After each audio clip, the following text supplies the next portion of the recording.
Okay, good evening, everyone. How are you all doing? Good. A lot of excitement already, I can see. Good evening. I'm welcome to this year's Ikuo Yamaguchi Memorial Seminar. For those of you that do not know me yet, I'm Neil Guterman. I'm the Dean of the School of Social Service Administration here at the University of Chicago.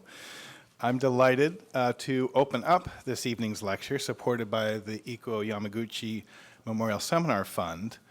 We, as an institution, are extremely fortunate to host the Yamaguchi lecture every year as it supports an annual lecture that spotlights some of the leading advances and trends in the realm of clinical services, and it provides really a wonderful opportunity to elevate our work and our mission in direct service to our clients. Tonight we're in for, I think, a particularly, and maybe the word is enlightening, evening, as we hear from Dr. Mark Epstein and his work considering the trauma of everyday life, drawing from his work anchored in both Buddhist and psychodynamic traditions. My colleague, Professor Bill Borden, will be introducing Dr. Epstein in just a moment, and he'll share with you in more detail about Dr. Epstein's work and his research on the topic of trauma and spirituality. Before Bill introduces Dr. Epstein, however, I just want to take a moment to acknowledge Ikuo Yamaguchi's memory and his wife Mary and their friends and their relatives who've established the Ikuo Yamaguchi Memorial Fund, which provides, I think, an especially fitting and enduring way to honor his memory, his prodigious career of service, and his commitment to professionalism in clinical social work practice. Ikuo Yamaguchi was one of SSA's many distinguished alums, and you can read more about him in the pamphlets that you have this evening. Especially notable, though I would like to say, is he served for 30 years at the Salvation Army after receiving his master's degree from SSA in 1960, starting out as a family therapist and an alcohol abuse counselor, and then later rising to a position of executive director of the Family Service Division.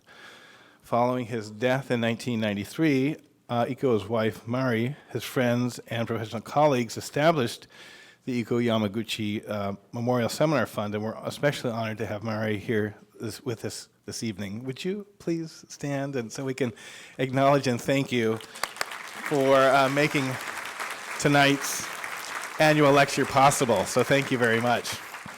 And thank you all for joining us here this evening. I just would like to say, personally, on a personal note, when I first heard that Dr. Epstein agreed to come speak with us this evening about his clinical work addressing trauma, I was especially excited because trauma, of course, is such a central concern for so many of us that provide direct clinical practice services. In my own violence prevention seminar, I see several of my students here tonight too, by the way, the question came up frequently, is this strategy that you're talking about grounded in trauma-informed practice? And this is not, I should say, because trauma is a fad or a hot topic of the moment, but rather because the field, I think, is beginning to wake up to the strong role that's often under-addressed of trauma in our clinical work with our clients. And I indeed well recall some of my early clinical research experience interviewing some children and adolescents who participated in studies and who would tell us about some of their experiences of traumatic victimization.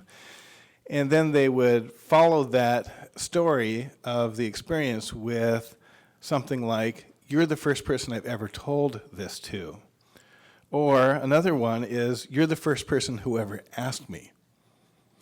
Traumatic experiences are not overwhelming for the individual, of course, who experiences them, but they're also extremely challenging for the clinician to work with in a way that can be truly healing for the client. And it's for these reasons I'm particularly delighted to hear from Dr. Epstein this evening as he teaches us to consider the trauma of everyday life. With that then, I'd like to turn over the mic to Professor Borden, and who will introduce Dr. Epstein. And I want to thank you again for joining us this evening.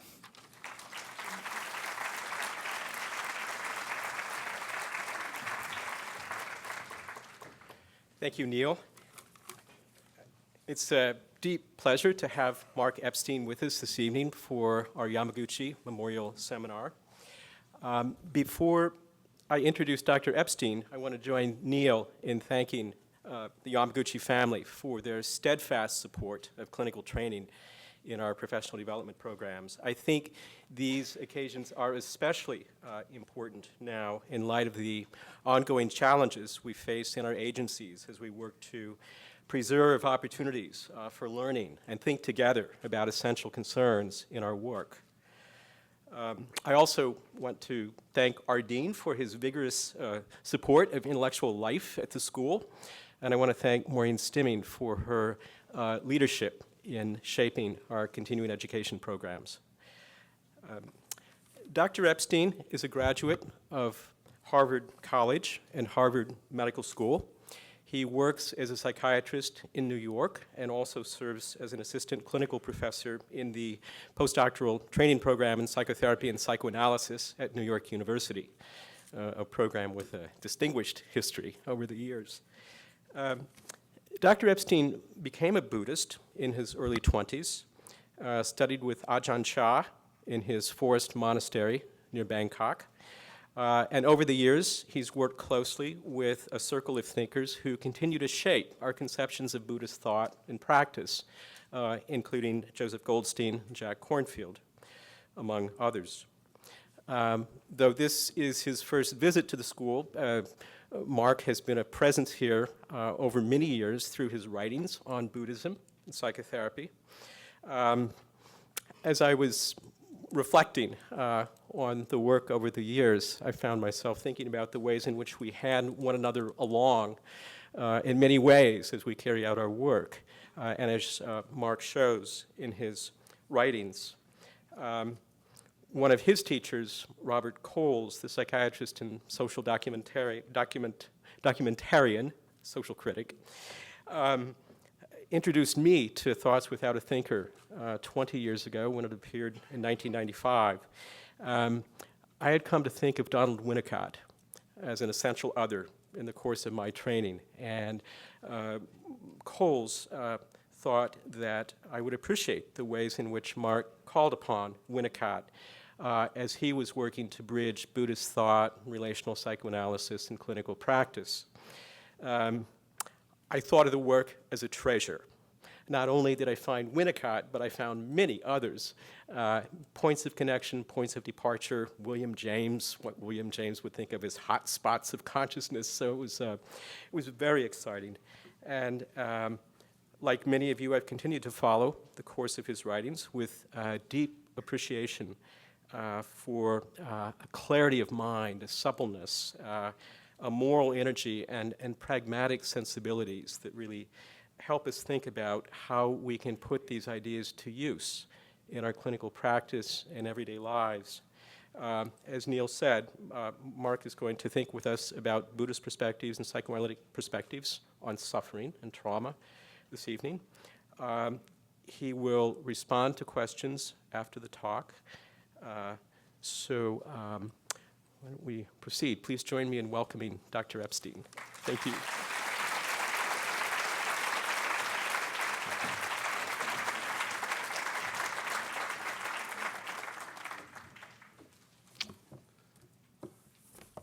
Okay, hello everybody.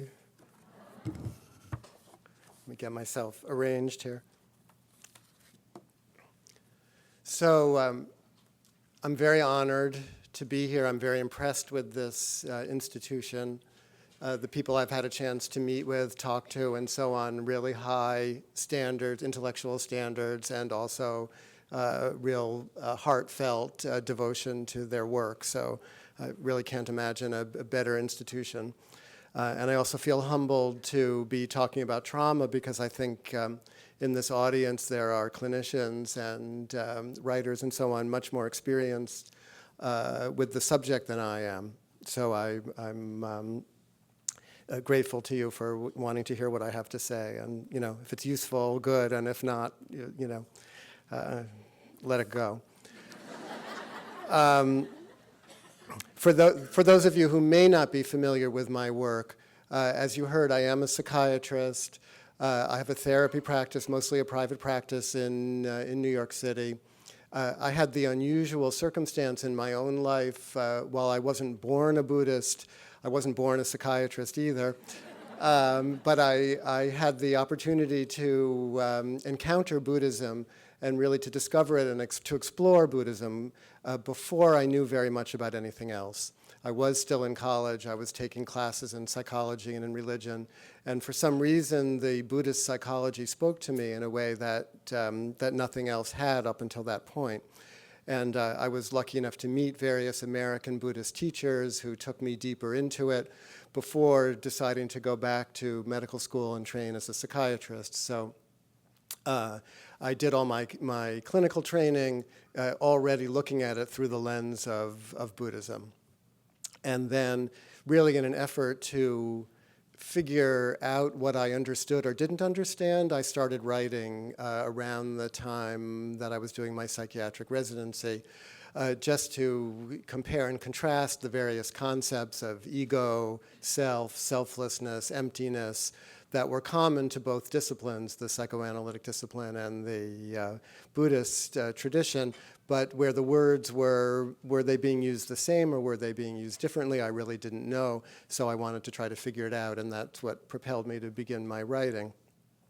And then as I went deeper into the writing, I came under pressure from various editors and so on to use clinical material, particularly from my patients in my books, which I had a resistance to because I didn't really like having to listen to my patients with an eye to stealing the material for my books. So I decided, well, I would do that if it was easy. I would mostly try to use my own self as a case history, figuring that if I had really understood anything from either the Buddhist side or the psychodynamic side, that I should be able to talk about it, to write about it coherently. So I've continued, those of you who are familiar with my work will see that I try to weave in a little bit, whatever I can force myself to reveal from my own experience while I'm trying to compare and contrast and describe various kinds of Buddhist or psychoanalytic concepts. So I thought I would begin tonight. We have enough time that I'd like to try to do a few different things. I have a paper that I want to present to you and some bits of my book about trauma that I'm going to try to read. But I want to begin with a couple of writings of other people that have moved me that I think would serve as a nice kind of introduction. So the first is from a collection of Buddhist verse called the Dhammapada.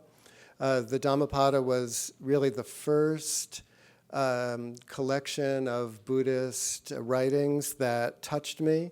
My freshman year in college, when I took an Introduction to World Religion class that I had no intention of taking, I only took because a young woman who I met the first week of school was taking the class, and so I decided to take the class too. And the first semester was Eastern thought, and the second semester was Western thought. And the first book we read in the first semester on Eastern thought was this Buddhist collection called the Dhammapada, which is a collection basically of short poems meant for lay people, not for the clergy, not for the mendicants or the monks, but meant to speak to people without a lot of deep education about Buddhism yet. And it really touched me. The chapter in particular that I'm going to read to you is called Mind. Which already I was like, maybe I could be a therapist when I grow up. So I was interested in the one that was about mind. So it goes like this. Like an archer and arrow, the wise man steadies his trembling mind, a fickle and restless weapon. Flapping like a fish thrown on dry ground, it trembles all day, struggling to escape from the snares of Mara the tempter. So I always like that right away, flapping like a fish thrown on dry ground, it trembles all day, struggling. That I could relate to that description. The mind is restless, to control it is good. A disciplined mind is the road to nirvana. Look to your mind, wise man, look to it well. It is subtle, invisible, treacherous. So I also always like those three adjectives, for the mind. Subtle, invisible, treacherous. A disciplined mind is the road to nirvana. Swift, single, nebulous, it sits in the cave of the heart. Who conquers it frees himself from slavery. No point calling him wise, whose mind is unsteady, who is not serene, who does not know the Dharma, the word for the Buddha's teachings.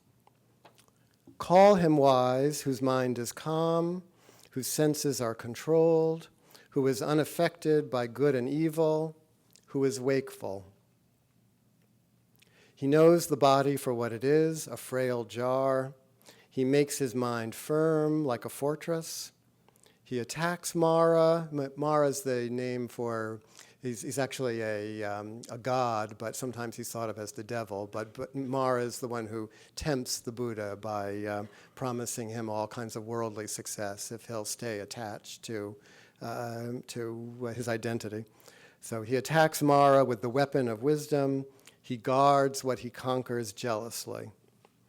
I also like that part in a Buddhist verse. He guards what he conquers jealously. It's not long before the body, bereft of breath and feeling, lies on the ground, poor thing, like a burnt-out cinder. No hate can hurt, no foe can harm, as hurts and harms a mind ill-disciplined.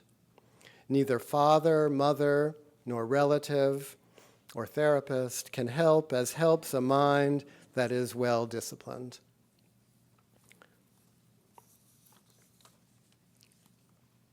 That's the first thing I wanted to read. The second is a poem that was in the New Yorker a couple of years ago that's entitled Roadkill by a poet named Chase Twitchell. It's a very short poem. I want to see things as they are without me. Why? I don't know. As a kid, I always looked at roadkill close up and poked a stick into it. I want to look at death with eyes like my own baby eyes, not yet blinded by knowledge. I told this to my friend the monk, and he said, want, want, want. So even when we're dealing with trauma, we have to be a little bit careful. And then the third thing is from a book by a cultural critic named Lynn Tillman that came out last year called What Would Lynn Tillman Do? A collection of her essays and art criticism and so on. And this little piece is called At the Microphone. And it's pretty self-explanatory. At a conference called Schizoculture, held at Columbia University in 1975, the speakers were magnetic and illustrious. William Burroughs, R.D. Laing, John Cage. The audience, graduate students, artists, writers, and freelance intellectuals. Later on, Schizoculture, organized by a woman named Sylvaire L'Étranger, would be billed as the conference that launched French theory in America, where Foucault first came and spoke. The gathering took place in a lecture hall or auditorium that seated about 300 people. A raucous, animated group who heard, for instance, about psychoanalyst Jacques Lacan and were told that the unconscious is structured like a language. R.D. Laing said that graduate students were the most depressed population in any society. All day, men, no women, took the microphone and spoke. There was always a buzz in the audience, whispers, an audible hum of excitement. Then it was time for John Cage, who's a hero of mine. He walked onto the stage and began to speak without the microphone. He stood at the center of the small stage and addressed the crowd. He talked without amplification, and soon people in the audience shouted, "We can't hear you, use the mic, we can't hear you." John Cage said, "You can if you listen." Everyone settled down. There was no more buzz, hum, or rustling. There was silence, and John Cage spoke again without the microphone, and everyone listened and heard perfectly. So somehow I think the buzz, the hum, the rustling, the fish, the mind, all of that leads us to trauma. Because the thing from Buddhism and even from psychoanalysis is that really the thing that helps is the compassionate listening with that kind of silence, in that kind of silence that Cage was encouraging from his, for his audience.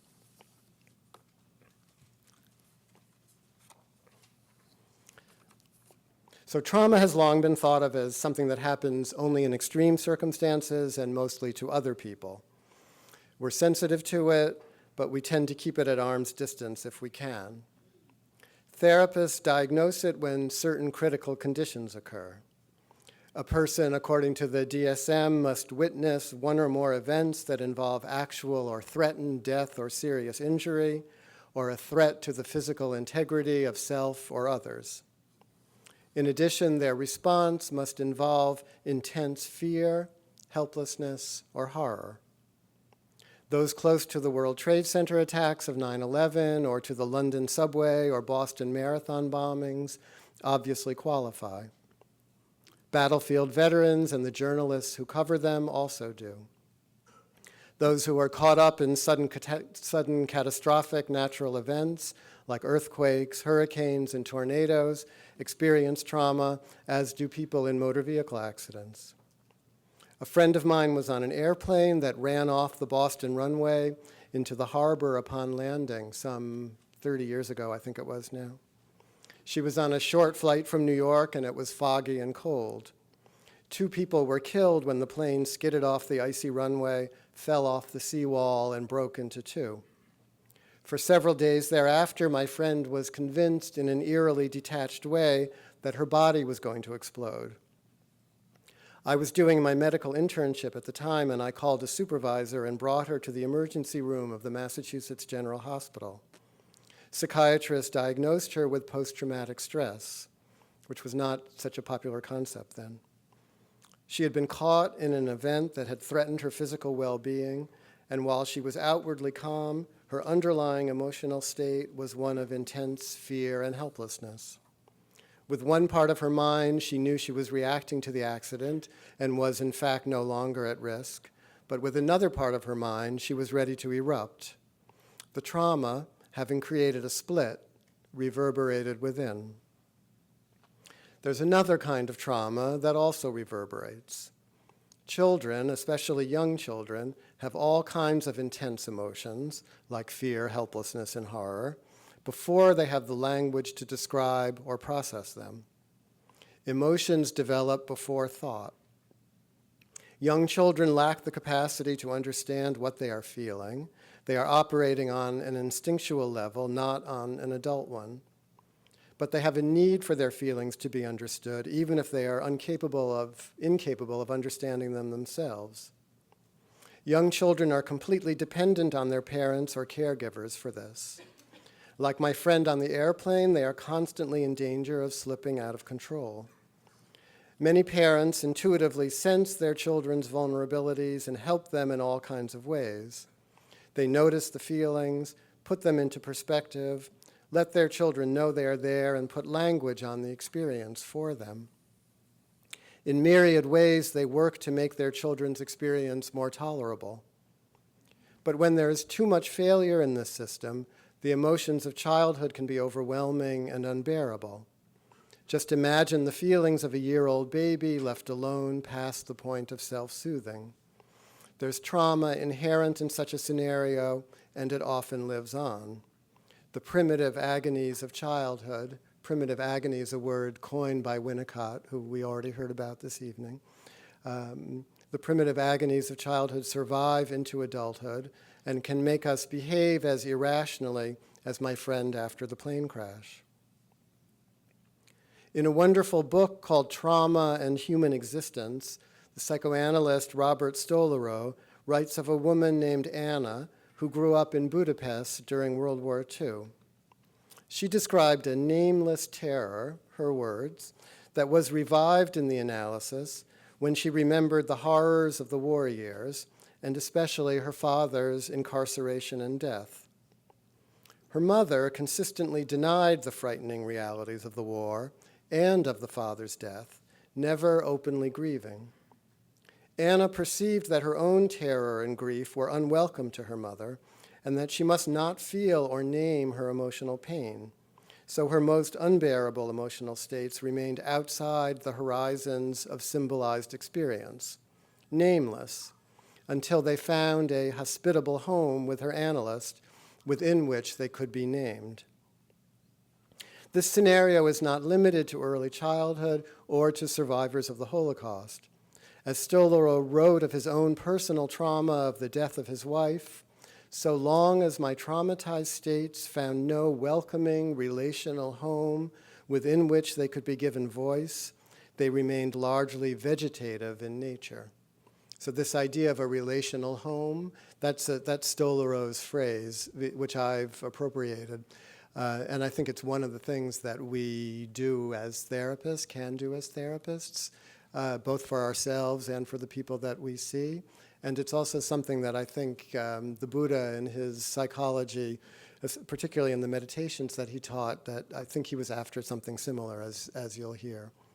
There's also a very impressive exhibit that I happened to see yesterday at the Museum of Contemporary Art here in Chicago by a Colombian sculptor named Doris Salcedo, whose work is all about the traumas of, in particular, Colombia, the country of Colombia, but also about how she feels there's no room for mourning in most contemporary societies, that we're all, in such a rush to put it behind us. So her sculptural interventions are meant to create, again, in Stolorow's words, this kind of relational home or a psychic space where it's possible to actually grieve what has happened.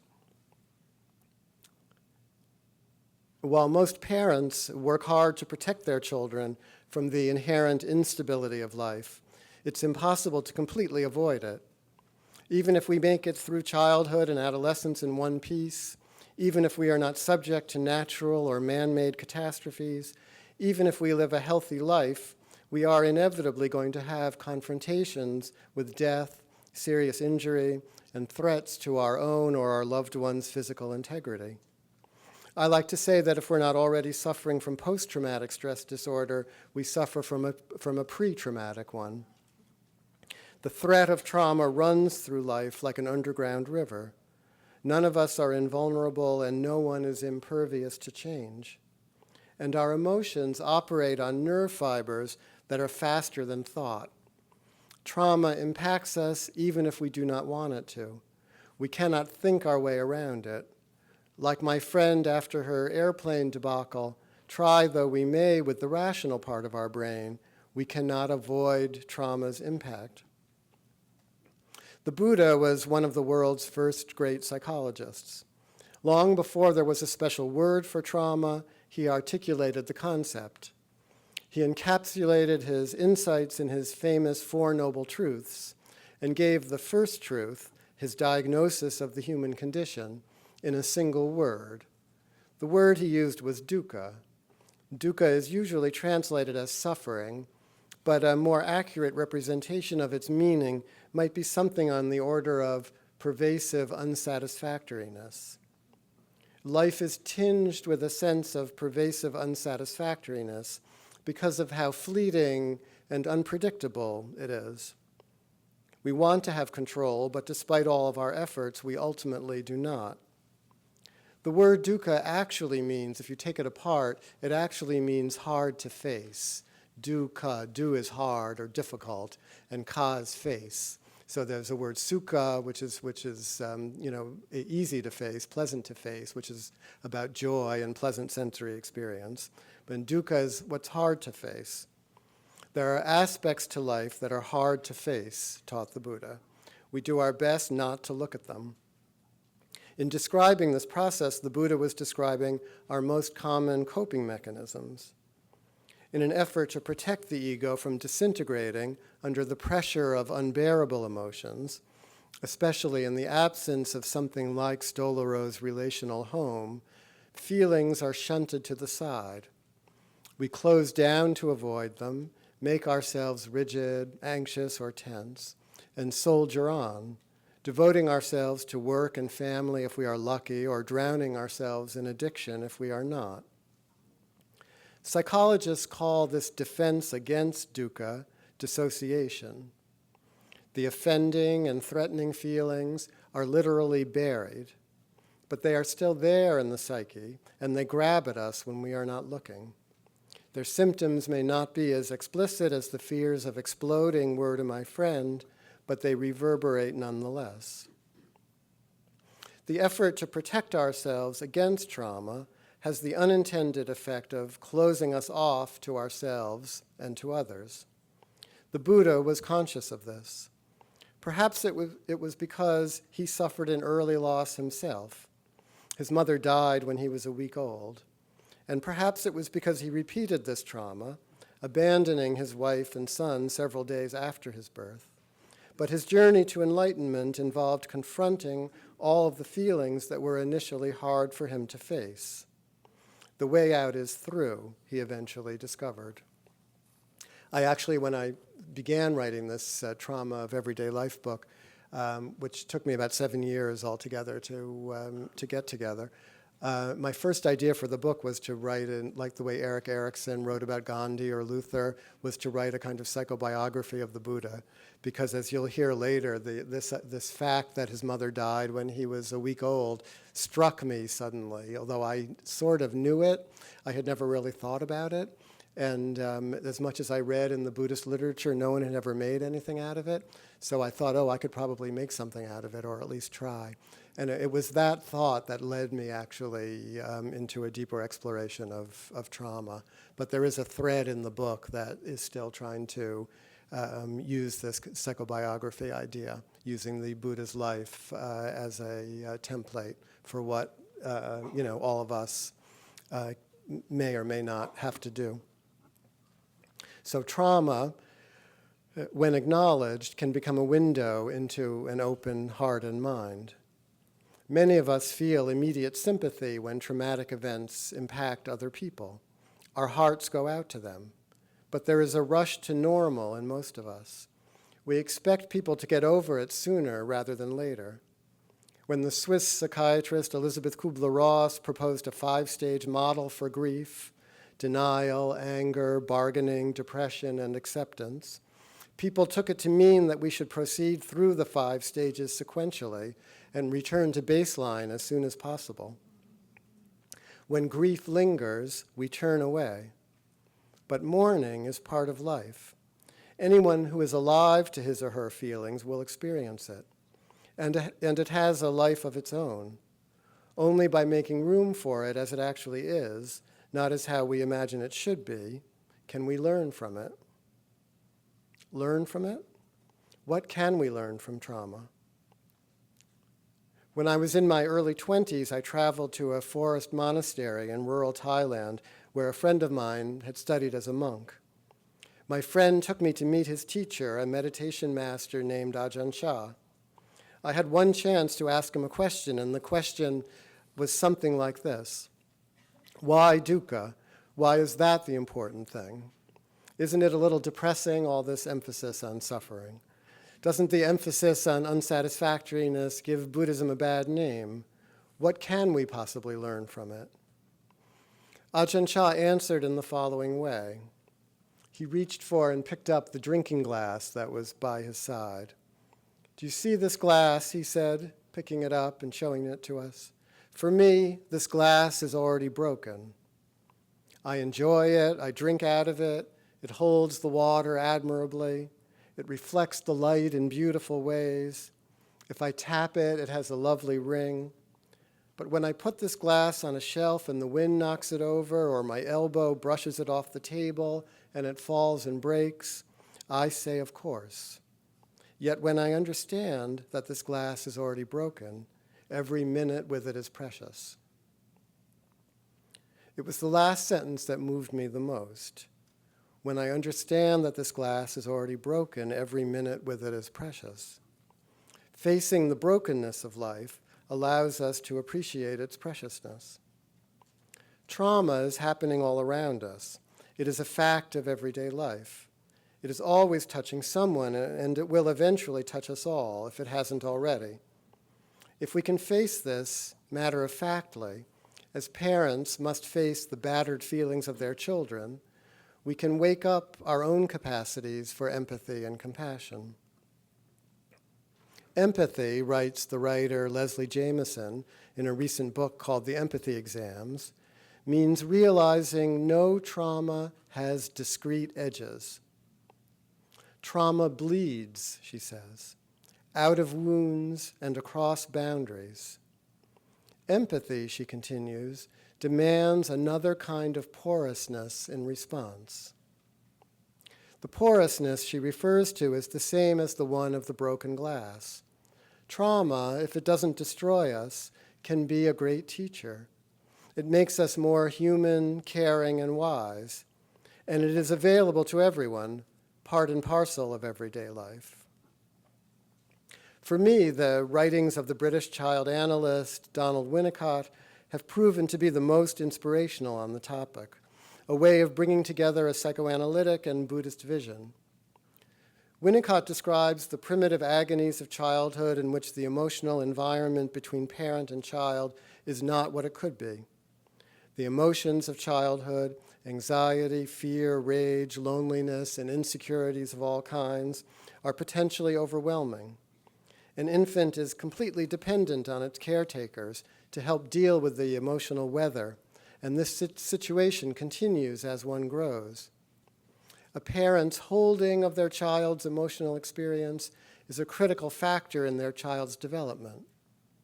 Where there was malattunement between parent and child, there's likely to be a subsequent difficulty in that child's grown-up ability to regulate his or her own affect. The traumas of adulthood, our own and those affecting other people, those that arise in our intimate relationships and those that color our experience of old age, separation, loss, and death, are difficult, at least in part, because of how difficult their infantile counterparts were for our parents to handle. Early traumas restrict our ability to process later traumas. Michael Eigen, a psychoanalyst in New York City, has written about how the early emotional rapport, or lack of rapport, lives on into adult life. To quote him, "The environmental support our aloneness gets is necessary and remains part of our sense of aloneness all through life. We may not cognize it clearly, but it lives inside us, part of an indistinguishable nexus of support that feeds a sense of existing." Eigen has called this background feeling of primary aloneness boundless, unknown support. And like Winnicott before him, has proposed that when there is damage to this system early in life, the personality pays a price. Wounded aloneness, akin to Michael Ballan's concept of the basic fault, is one way of describing the toll the self pays for relational failures. Winnicott, in a compilation entitled Babies and Their Mothers, which is a beautiful little book for those of you who don't know it. It's a collection of Winnicott's essays also for lay people, sort of like the Dhammapada, where he would give like radio talks for the league promoting breastfeeding or something like that. Beautiful little talks, and it's together in this book called Babies and Their Mothers. He describes this with his characteristic poignancy. In his depiction of the holding environment, in his description of the holding environment that a good enough parent creates is a template for both Buddhist meditation and psychoanalytically inspired psychotherapy. Listen to his words from this book. "What is communicated," he asks, "when a mother adapts to her baby's needs? I refer to the concept of holding. There is a valuable economy in the use of the term holding, in the setting in which major communications take place at the beginning of a baby's experience of living. We have two things, the mother holding the baby and the baby being held and rapidly going through a series of developmental phases which are of extreme importance for the establishment of the baby as a person. The mother does not need to know what is going on in the baby, but the baby's development cannot take place except in relation to the human reliability of the holding and the handling. The mother's capacity to meet the changing and developing needs of this one baby enables this one baby to have a line of life, relatively unbroken. That when I called one of my books Going on Being, it's this idea that I was talking about. It was taken from Winnicott. A line of life, relatively unbroken. The baby goes easily, this is still Winnicott, the baby goes easily to and fro from integration to the ease of relaxed unintegration. And the accumulation of these experiences becomes a pattern and forms a basis for what the baby expects. The baby comes to believe in a reliability in the inward processes leading to integration into a unit. As development proceeds, this is still Winnicott, and the baby has acquired an inside and an outside, then the environmental reliability becomes a belief, an introject based on the experience of reliability, human, not mechanically perfect. But this kind of communication is silent. The baby does not hear or register the communication, only the effects of the reliability. This is registered in terms of ongoing development. The baby does not know about the communication except from the effects of failure of reliability. This is where the difference comes in between mechanical perfection and human love. Human beings fail and fail, and in the case of ordinary care, a mother is all the time mending her failures. These relative failures with immediate remedy undoubtedly add up eventually to a communication, so that the baby comes to know about success. Successful adaptation thus gives a sense of security, a feeling of having been loved. As analysts, we know about this because we are all the time failing, and we expect and get anger.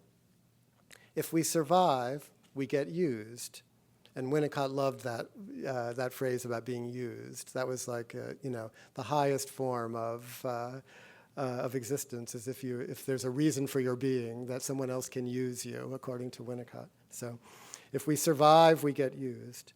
It is the innumerable failures followed by the sort of care that mends that build up into a communication of love, of the fact that there is a human being there who cares.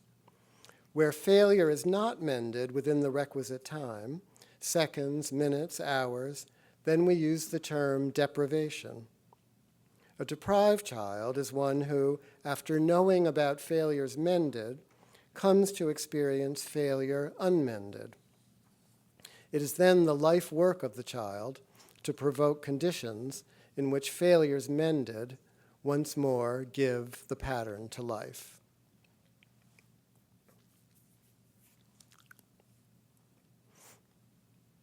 So I'm going to pause in the paper that I'm delivering to you and read you a couple of things from the book so that you can have a sense of what I've done with it in a slightly more creative way. But you'll see all these themes that I'm introducing from both the Buddhist side and the Winnicottian psychoanalytic side. I'm searching for ways to bring to life from a little bit from my own experience or from the experience of people close to me.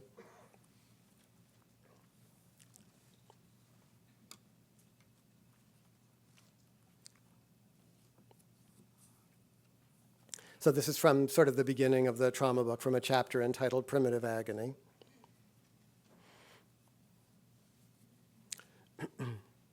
Primitive agony was one of Winnicott's most important concepts. In describing how a mother helps her child get to know feelings through her holding of him, Winnicott also painted the picture of how it must feel for an infant to be deprived of such holding. While he stressed that most parents protect their children as best they can from such feelings, he also implied that anxieties were always lurking. His insights help explain a hidden and powerful aspect of the therapy the Buddha devised. Whether or not the historical Buddha actually suffered from the kind of primitive agonies Winnicott expounded upon, the meditations he taught in the aftermath of his awakening hold the mind, just as Winnicott described a mother holding an infant. Far from eliminating the ego, as I naively believed I should when I first began to practice meditation, the Buddha encouraged a strengthening of the ego so that it could learn to hold primitive agonies without collapse. A friend of mine who spent years in India with a great teacher from the ancient forest tradition tells the following story. Years after his beloved teacher had died, he was back in India, staying at the home of his guru's most devoted Indian disciple. "I must show you something," the disciple said to my friend one day. "This is what he left for me." My friend was excited, of course. Any trace of his teacher was nectar to him. He watched as the elderly man opened the creaking doors of an ancient wooden wardrobe and took something from the back of the bottom shelf. It was wrapped in an old, dirty cloth. "Do you see?" he asked my friend. "No. See what?" The disciple unwrapped the object, revealing an old, beat-up aluminum pot, the kind of ordinary pot one sees in every Indian kitchen. Looking deeply into my friend's eyes, he told him, "He left this for me when he went away, when he died. Do you see? Do you see now?" "No, Dada," he replied, "I don't see." According to my friend, Dada looked at him even more intensely, this time with a mad glint in his eyes. "You don't have to shine," he said. "You don't have to shine." He rewrapped the pot and put it back on the bottom shelf of the wardrobe. My friend had received the most important teaching, one that had its origins in the Buddha's revolutionary approach. He did not have to transform himself in the way he imagined. He just had to learn to be kind to himself. If he could hold himself with the care Dada showed while clutching the old pot, it would be enough. His ordinary self, wrapped in all of its primitive agony, was precious too. So I think, especially in working with trauma of whatever sort, big T trauma or little t trauma, this idea of what your expectations are for yourself or for your patient is very important. And I always talk about when I go on retreat, while these retreats are silent retreats where you're not supposed to read, you're not supposed to write, and so on, I usually smuggle a little notebook into the retreat in case I have like a really great thought, that I want to remember or use for my writing or come back to, or in case I hear a teaching from someone that really strikes me, I like to write it down. But it's a very small notebook, and I've had it for about 30 years, and I don't have that much written down in it. But every few years, I like to look through it when I'm feeling stuck in my work. And what I found is that over the many years, I keep writing the same thing down over and over again, as if I'm hearing it for the first time, because it always strikes me as like, wow, I never thought of this. And it's usually from Joseph Goldstein, who's one of my main teachers. And he's always saying something like the following. It's not what you're experiencing that matters, it's how you relate to it. And somehow, it's like, as much as I know that, every time I hear it, it strikes me anew.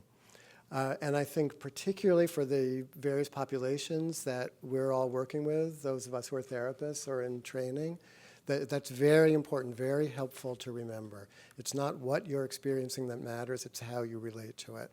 And this idea of a relational home that Stolorow is talking about, this story from my friend about you don't have to shine, like who you are, what the pain that you're holding is good enough, that can be your window that opens this sense of kindness towards self and others. I think that's very important.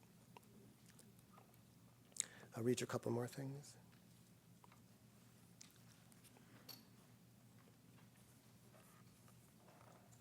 I was reminded of all this recently by another patient, who I'll call Alexa, an inspiring 35-year-old writer who told me how upset she had been with herself for uncharacteristically losing her temper with her 3-year-old son one busy weekday morning. Her story was not atypical for parents of toddlers. Her beloved child was beginning to wear her out.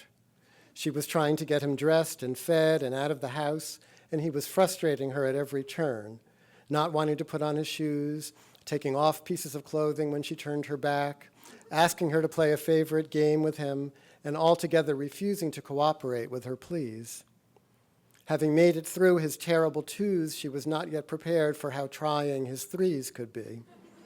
Exasperated, Alexa had unloaded on him. "You think the world revolves around you, and it doesn't," she cried impatiently. There was a brief pause in which he gazed at her wide-eyed. "It moves, Mama? It moves?" His earnest cry cut short her irritation, of course, and rekindled her delight in him. She still remembers the guilt she felt, though. Why would she want to say such a thing? How could she shatter his safe worldview in an instant out of anger?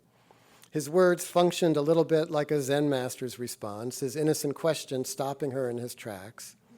How does he even know that revolve means move, she remembers asking herself. Because she was talking to him all the time, that's why he knew. He's very, very developed verbally. Alexa had successfully created a world for her son of which he was the center. Her exasperated comment only affirmed how productive she had been at fostering this illusion. Her son had what therapists call a healthy attachment to his mother. He was able to take her support entirely for granted. She had given him the attunement and responsiveness necessary to ward off most developmental trauma.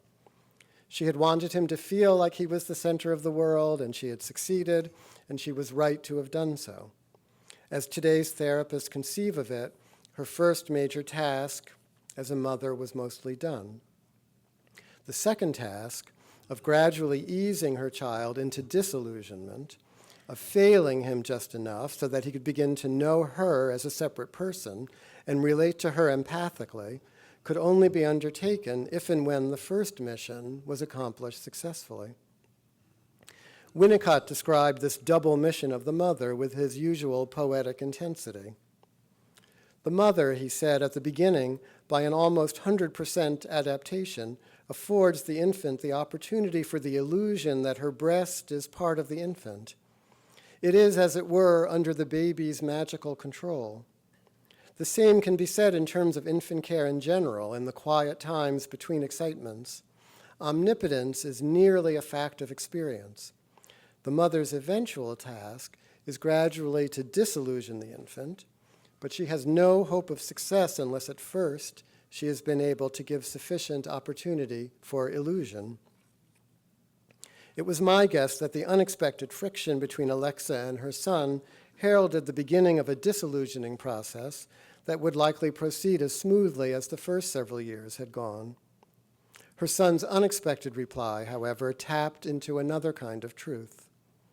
The world, despite our mother's best attempts to shield us, does move, incessantly, unpredictably, and without regard for our feelings. As human beings, raised, if we are lucky, to be the centers of our own little worlds, we are continually taken aback by this reality, even if we have been successfully cared for by our good enough parents. The Buddha, whose meditations resurrect the holding environment and the auxiliary ego function of the good enough mother, also served as parent in this important way. He too did not shrink from disillusioning people who still harbored the impression that the world revolved around them.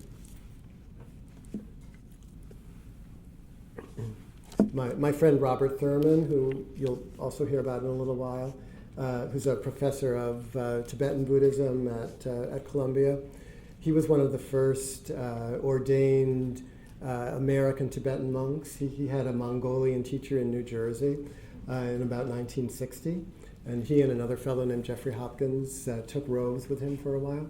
And he likes to tell stories about this Mongolian Lama teaching him about the Buddhist view of emptiness or selflessness. And he always quotes him as saying, it's not that you're not real. Of course you're real. People are real, But the problem with you is that you think you're really real. So it's that sense of really real that the Buddha's meditations, that the Buddha's psychology seek to disillusion you from. That sense of you being at the center of the world, that omnipotence that Winnicott's talking about. If the mother fails in the disillusioning, there's always Buddhism to come along.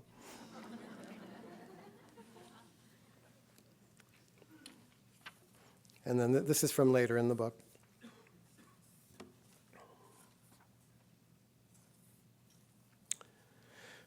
On my most recent retreat at the Forest Refuge, I had the experience of the ground being pulled out from under me, and I could sense how unnerving this disillusion could be.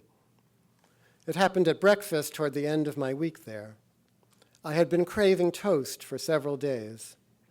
The food had been remarkably good, but I had gotten it in my head that what was lacking was freshly baked bread. It didn't seem like such a big thing to wish for. The vegetarian meals just needed this one little touch to feel complete. On this morning, 6 days into my stay, the bread finally appeared. Granted, it was gluten-free and made from chickpea flour, but it still looked good. I cut myself a slice, toasted and buttered it, took a little bit of apricot jam, made myself a cup of tea, and settled silently into my seat to relish it all. I was very mindful and lifted the toast to my lips to take a bite. It was delicious. I chewed and tasted and swallowed and noticed how I wanted the next bite before I had completely finished the first. When the sweetness faded and the remnants of toast turned to cardboard in my mouth, I was ready for more. I waited, though, remembering the instructions for mindful eating. Finish each mouthful completely before taking the next bite. There's not that much to do there, so you have to stretch out the meals. I have only a vague recollection of what happened next. I believe my mind wandered to the laundry I had to do the next morning. There wasn't that much to think about anymore, but that didn't seem to be stopping me. Would I do one load or two? Could I put them both in at the same time? The next thing I remember was that my toast was gone.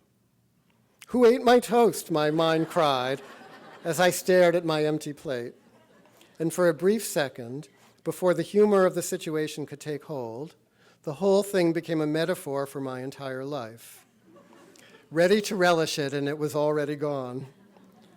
I was staring into a big, empty, devouring hole where my toast and my life used to be. Who ate my toast? I repeated once again as I swiped my finger at the few crumbs left on the plate. That's pretty self-explanatory, right? And then this is the last piece I'll read from the book. But this is about my friend Sharon Salzberg, who's another one of the Buddhist teachers. Some of you may be familiar with her work. She has a wonderful book called Faith, where she actually writes most honestly about her own experience, which I think is the most moving of her works. My friend Sharon Salzberg, a Buddhist teacher, tells a story about her own intensive meditation experience that is very moving. Sharon was meditating under the auspices of a very accomplished but strict Burmese meditation master. She had to go to him many times a day and report what she was experiencing in her meditations, giving him a virtual moment-to-moment rendition of what was unfolding in her mind. These meetings had an air of formality about them. They did not last long, although they were frequent, and the master could be gruff, reserved, and intimidating. On this retreat, she was crying quite a bit while she was meditating, but she was uncomfortable telling this man the extent of her sadness, and she was somewhat ashamed of the intensity of her feelings. They did not seem to fit with her expectations of herself or with what the practice was supposed to bring, any more than the angst of various dreams I talked about earlier in the book fit with mine. Sharon's experience on her retreat presented her with a dilemma, one that was highlighted by the silence of the environment and her wish to have her teacher's approval.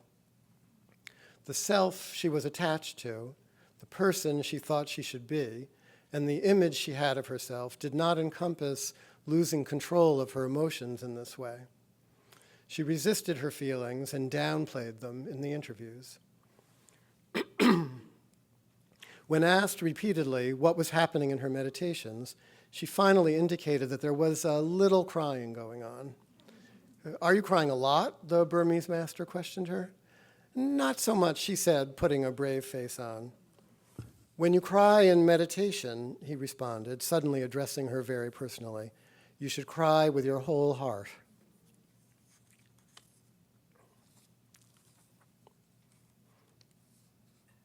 When the Burmese master encouraged Sharon to cry with her whole heart, he was inviting her into her sadness, suggesting that she explore it with the curiosity that mindfulness fosters. In trying to keep it at bay, she was unknowingly giving it power over her. Her teacher was trying to help her heal a split she had created, her ego on one side and her sorrow on the other. He understood that in crying with her whole heart, Sharon could recover not just her emotional pain, but her emotional presence. This was his secret agenda, I believe, to undermine the ego's need to protect itself from painful affect and thereby restore its emotional foundation. Mindfulness dropped Sharon into the space between her ego and her unwanted emotion. It positioned her within the split she had made for herself and allowed her to look around. Her teacher gave her the chance to be at one with herself. It wasn't just self-observation, and it wasn't only surrendering into the feeling. In asking her to bring those qualities together, to cry with her whole heart, the Burmese teacher was also showing her something she did not know about her mind. It could use her pain for its own development. That's an important Buddhist principle, I think. That's sort of the point of dukkha, of that being the first truth, that acknowledging it, facing it, there's actually reason to do that because it helps bring out some latent tendency that's there in all of us that is called Buddha nature. But that's how it comes out. So I was given another way of looking at all of this. Some years ago when I was teaching a workshop with my friend Robert Thurman of Columbia University. It was from Thurman that I had learned that the root of the Sanskrit word for the liberating vision of emptiness, Buddhist emptiness, the Sanskrit word is shunyata, derives from a word meaning to swell. Now, emptiness is the key concept of Buddhist psychology, but it is often misunderstood. The metaphorical meaning of the word implies the swelling of a seed or of a pregnant womb. Buddha's emptiness was a full emptiness, one rich with potential, one big enough to hold the entire world of possibility, not an absolute nothingness the way I might have imagined it. One day when we were teaching together about this, Thurman reached impulsively for a volume of his, a volume he had translated, called Essential Tibetan Buddhism. On this particular day, he'd been listening to me talk about Winnicott, about the good enough mother and the way meditation and therapy mimic the holding environment of the early parent-infant couple. He realized that he had translated a poem about it, one that I had never bothered to look at, buried as it was on page 209 of his text, deep in a chapter entitled Practicing the Liberating Wisdom. I prided myself on having read most of Thurman's body of work, but the poem took me completely by surprise.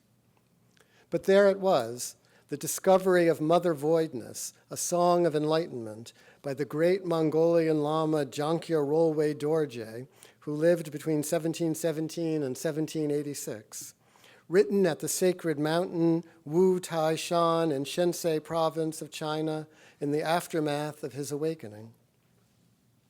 Rolwe Dorje's verse was in a long line of enlightenment songs, whose function is to express, in Thurman's words, joy and appreciation in the euphoria and lucidity of just having attained a comprehensive freedom from ageless suffering and anxiety. It begins like this. May the Guru who nakedly reveals this as it is, his kindness irrepayable, be enthroned in my heart. I will speak spontaneously whatever comes to mind. I was struck by the last line. I will speak spontaneously whatever comes to mind. It startled me a little, evoking as it did the psychoanalytic tradition of Freud, whose technique of free association rested on just this activity. They already knew about free association in the 1700s in Mongolia, I thought. I waited for what might come next. What would a newly enlightened Lama spontaneously declare? I was like a mad child long lost his old mother, never could find her, though she was with him always. But now it seems I'm about to find that kind old mother, since big brother relativity hints where she hides. It was difficult for me to listen too carefully once Professor Thurman had belted out the first several lines of this verse. Something was choking up inside me. Like a mad child long lost his old mother, never could find her, though she was with him always. My mind kept repeating the phrase. I hadn't lost my own kind mother, but that didn't stop me from relating to the notion of a mad child. Winnicott once wrote that there are two categories of people in the world, those who carry around having been mad and those who do not.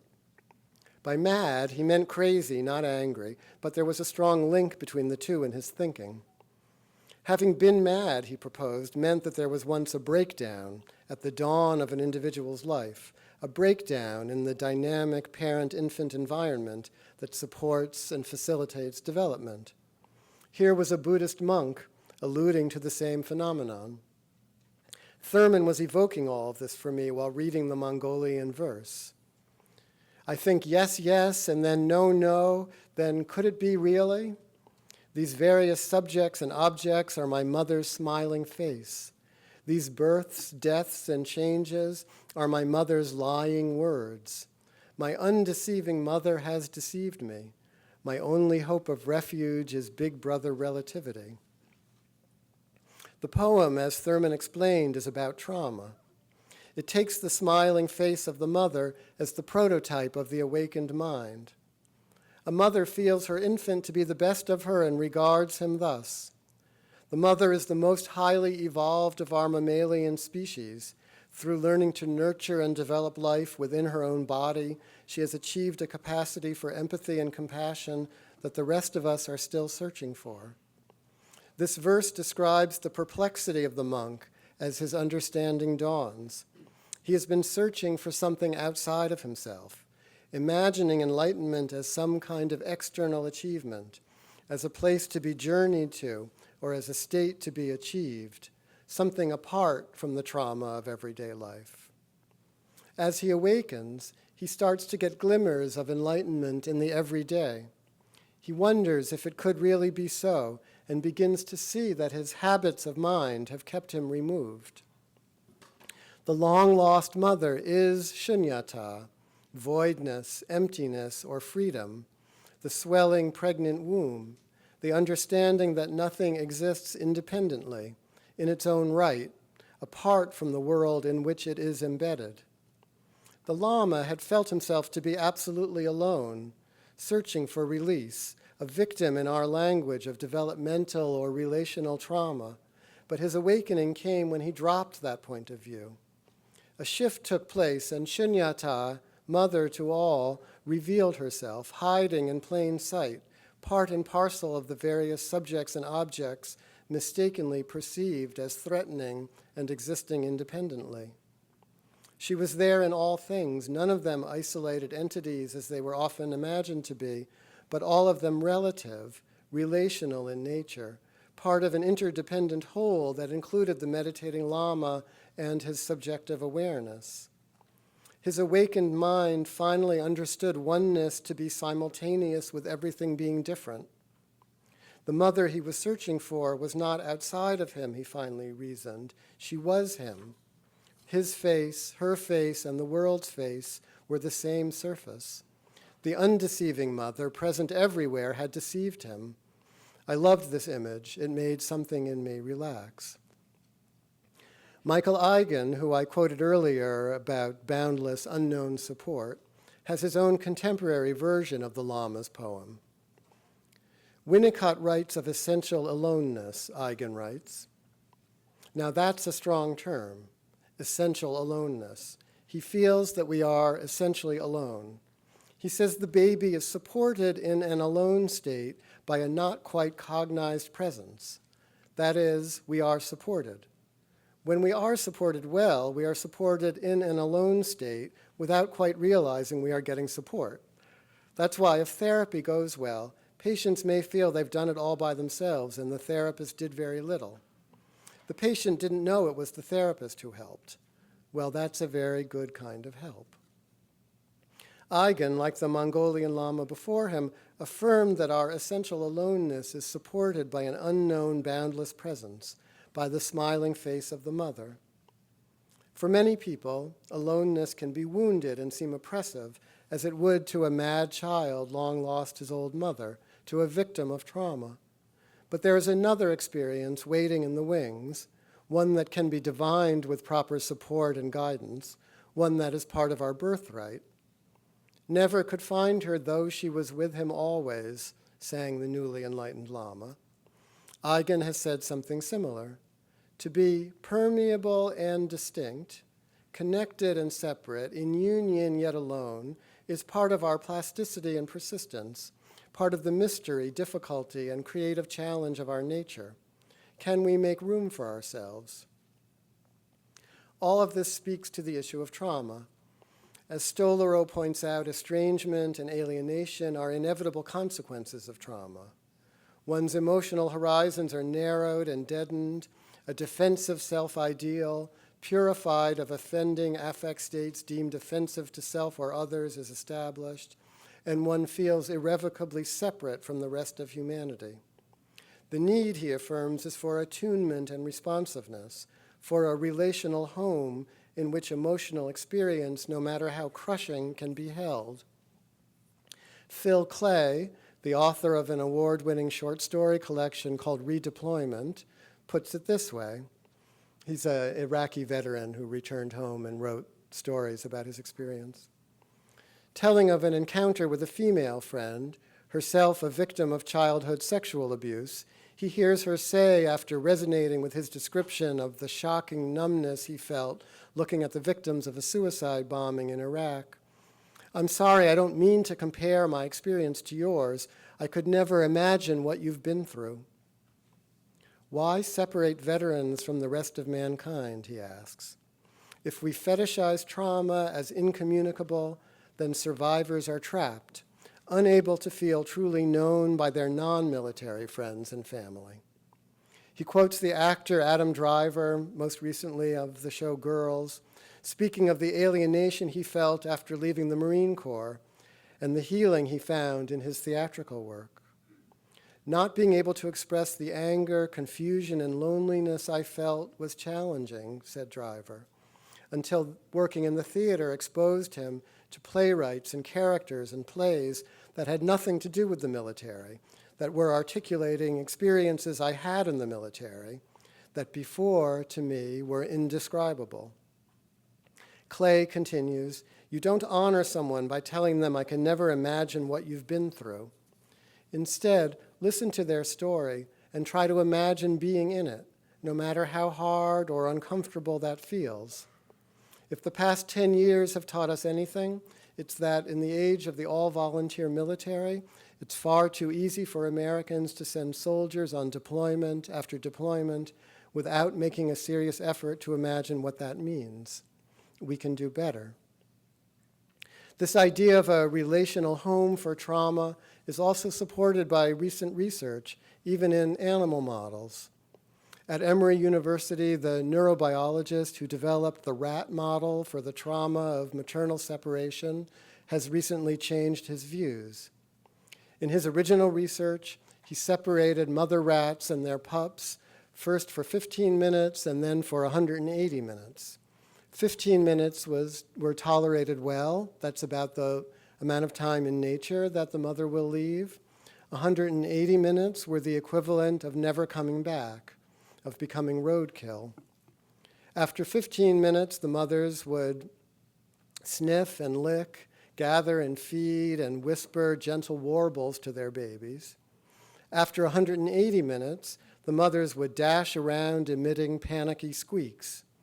This 180 model became the template, the animal template for trauma, for maternal separation. This changed when the researcher had an epiphany.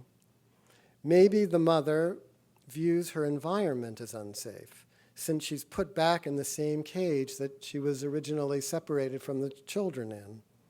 He remade the environment, creating a larger room for the reunion with choices for the mother, and he saw something remarkable. No matter how long or how often the mother was separated from her pups, the mother, when given choice about where to reunite with them, would pick a new corner, cuddle, nurse her pups, and things would be okay. The varied, secure environment allowed her to feel calmer and more in control. His conclusion: trauma seemed to rise not from the separation alone, but from the flavor of the reunion. It is this idea, the flavor of the reunion, that links Buddhism, psychotherapy, and the treatment and study of trauma. I want to read you just one more thing. This is the last of my collaged material that I want to read. It may be familiar to a lot of you. If it is, I apologize. It's from a piece in the New York Times a couple of years ago by a woman who years before had been raped in India. It's called "I Was Wounded, My Honor Wasn't." 32 years ago, when I was 17 and living in Bombay, I was gang raped and nearly killed. 3 years later, outraged at the silence and misconceptions around rape, I wrote a fiery essay under my own name describing my experience for an Indian women's magazine. It created a stir in the women's movement and in my family, and then it quietly disappeared. Then last week, I looked at my email, and there it was. As part of the outpouring of public rage after a young woman's rape and death in Delhi, somebody posted the article online, and it went viral. Since then, I've received a deluge of messages from people expressing their support. It's not exactly pleasant to be a symbol of rape. I'm not an expert, nor do I represent all victims. All I can offer is that, unlike the young woman who died in December 2 weeks after being brutally gang raped and so many others, my story didn't end, and I can continue to tell it. When I fought to live that night, I hardly knew what I was fighting for. A male friend and I had gone for a walk up a mountain near my home. 4 armed men caught us and made us climb to a secluded spot where they raped me for several hours and beat both of us. They argued among themselves about whether or not to kill us and finally let us go. At 17, I was just a child. Life rewarded me richly for surviving. I stumbled home, wounded and traumatized, to a fabulous family. With them on my side, so much came my way. I found true love. I wrote books. I saw a kangaroo in the wild. I caught buses and missed trains. I had a shining child. The century changed. My first gray hair appeared. Too many others will never experience that. They will not see that it gets better, that the day comes when one incident is no longer the central focus of your life. One day you find you are no longer looking behind you, expecting every group of men to attack. One day you wind a scarf around your throat without having a flashback to being choked. One day you are not frightened anymore. Rape is horrible, but it is not horrible for all the reasons that have been drilled into the heads of Indian women. It's horrible because you are violated, you are scared, someone else takes control of your body and hurts you in the most intimate way. It is not horrible because you lose your virtue. It is not horrible because your father and your brother are dishonored. If we take honor out of the equation, rape will still be horrible, but it will be a personal and not a societal horror. We will be able to give women who have been assaulted what they truly need, not a load of rubbish about how they should feel guilty or ashamed, but empathy for going through a terrible trauma. The week after I was attacked, I heard the story of a woman who was raped in a nearby suburb. She came home, went into the kitchen, set herself on fire, and died. The person who told me the story was full of admiration for her selflessness in preserving her husband's honor. Thanks to my parents, I never did understand this. At 17, I thought the scariest thing that could happen in my life was being hurt and humiliated in such a painful way. At 49, I know I was wrong.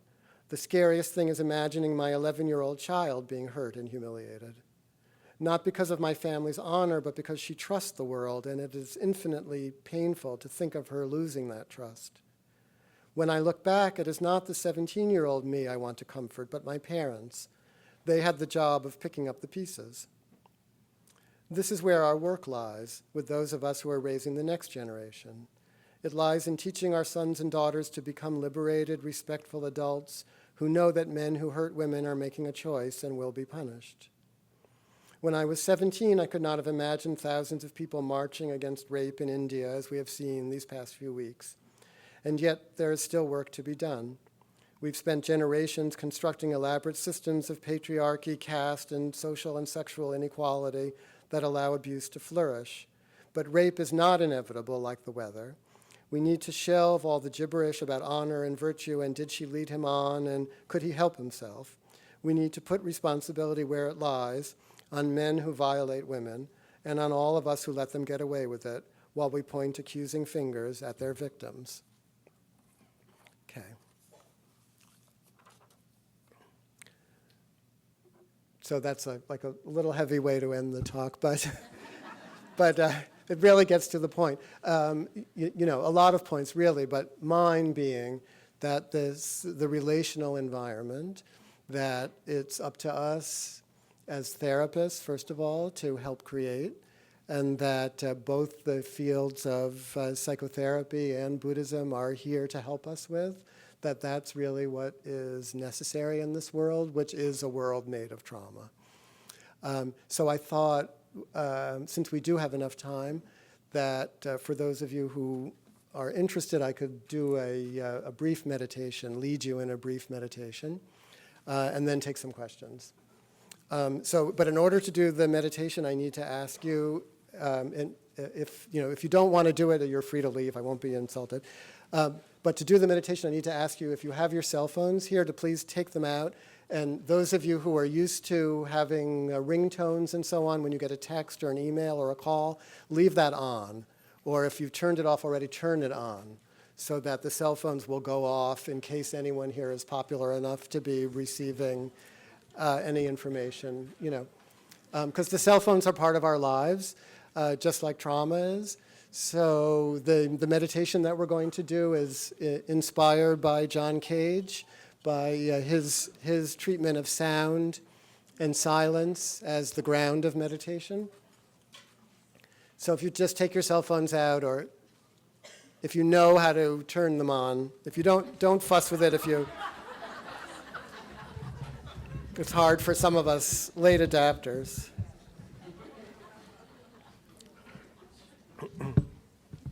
And it's fine. If they don't go off, it's fine. If we have just a silent meditation, that's very lovely.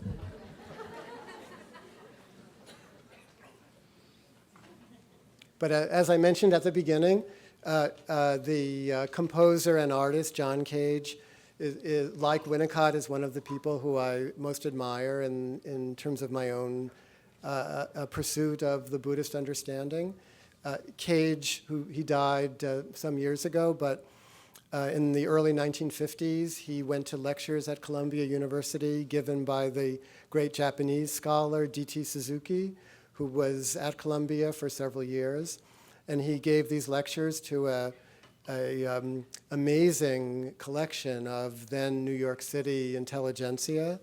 So John Cage was there, Allen Ginsberg, the psychoanalysts Erich Fromm and Karen Horney, the writer J.D. Salinger, the artists Philip Guston and Agnes Martin, Thomas Merton. There was none of whom really knew each other, I don't think, but they all collected in this room and listened to Suzuki talk about Buddhism.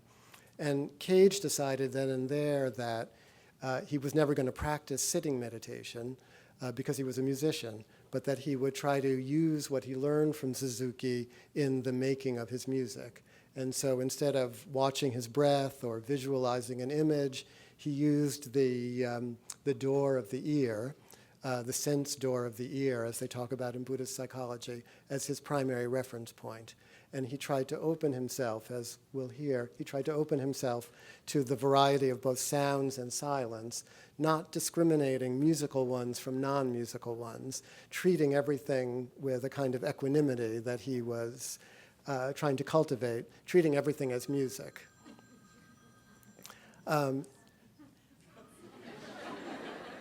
If you need to answer it, it's okay. But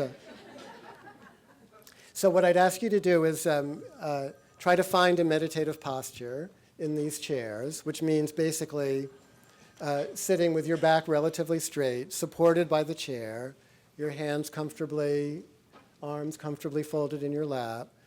I meditate with my eyes closed, but you're welcome to do it eyes open or closed. And I'm just going to give you some instruction and read you a little bit from John Cage while we meditate. So the only real instruction is to sit, feel your body, supported by the chair, your feet on the ground, the chair holding you various places, arms in your lap, feel your head held somehow in its place. The sensation of your breath entering and leaving the nostrils, or your abdomen rising and falling. But bring most of your attention, if you can, just to hearing, just to listening. The sound of my voice, annoying though it might be, pleasant though it might be for others. The silence surrounding my words, the random noises of the room, of the outside, the microphone.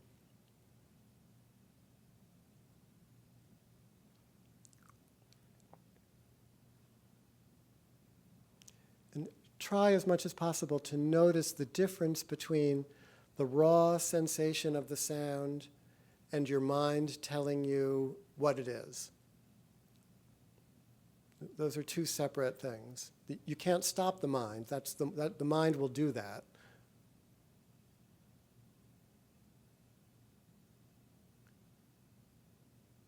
But after it does that, come back to the raw physicality, the raw sensation of the sound.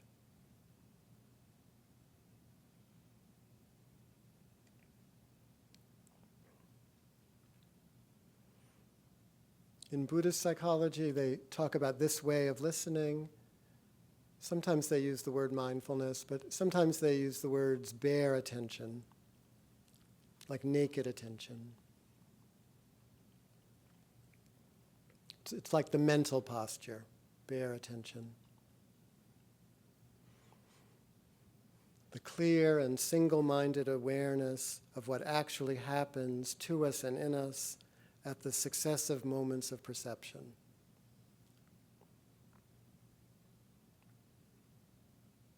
Just the bare facts, as if experiencing it for the first time.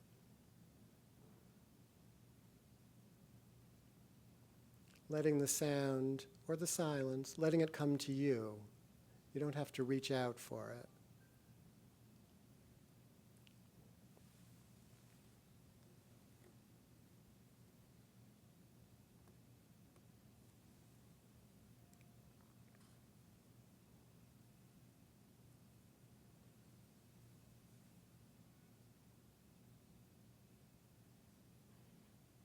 There's a famous Japanese haiku, the old pond, a frog jumps in, plop. The old pond is like your mind. A frog jumping in could be a sound, could be a thought, could be a primitive agony, could be a rumbling of your stomach. Plop, the reverberations that we watch with bare attention.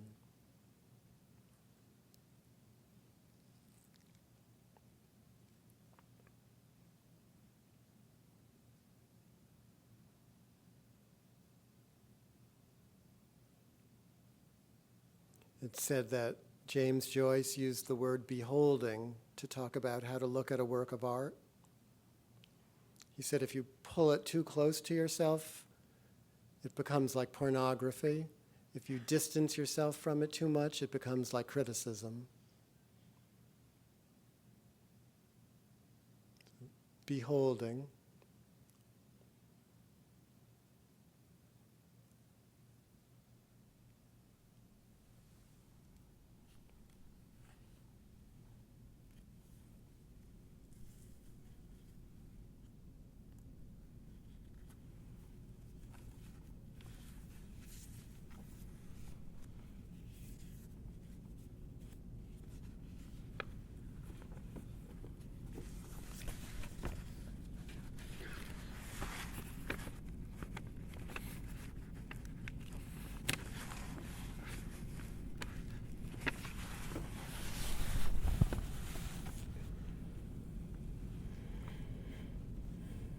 This is from Cage. What I really like to listen to is whatever surrounds us in the way of sounds. I really hear it as music. If you develop an ear for sounds that are musical, it is like developing an ego. You begin to refuse sounds that are not musical, and that way cut yourself off from a good deal of experience.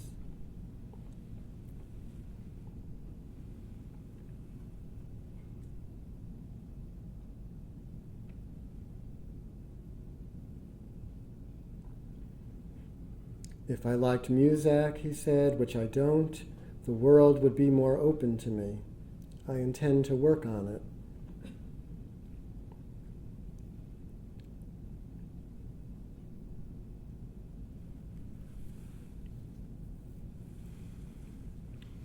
In Zen, they say, if something is boring for 2 minutes, try it for 4. If still boring, try it for 8, 16, 32, and so on. Eventually, one discovers that it's not boring at all, but very interesting.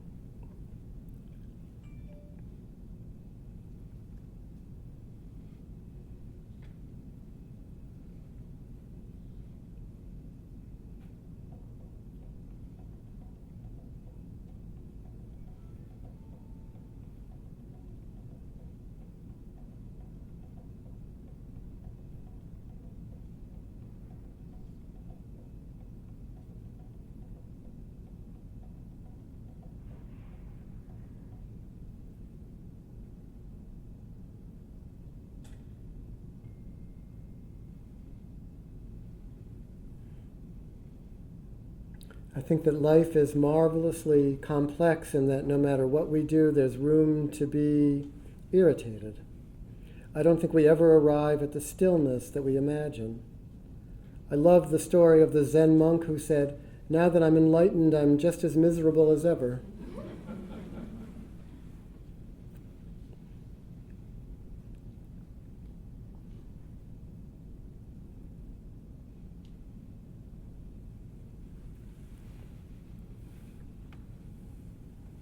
In 1951, the great Buddhist scholar D.T. Suzuki came to Columbia to teach, and I went for 2 years to his teachings.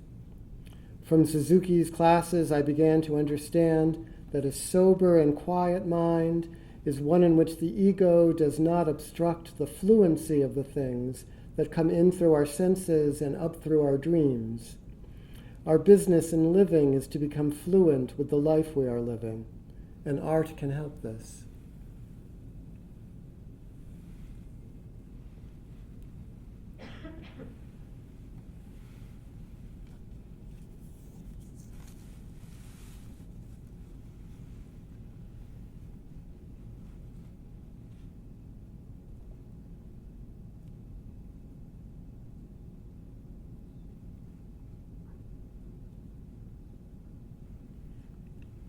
So just for the last 2 minutes or so, as we're still meditating together, try to take any effort that you notice that you're putting into this exercise, try to let go of it. So just sit and listen. Just sit and listen. Nothing special. Just sit and listen, but keep your attention, your bare attention on sound.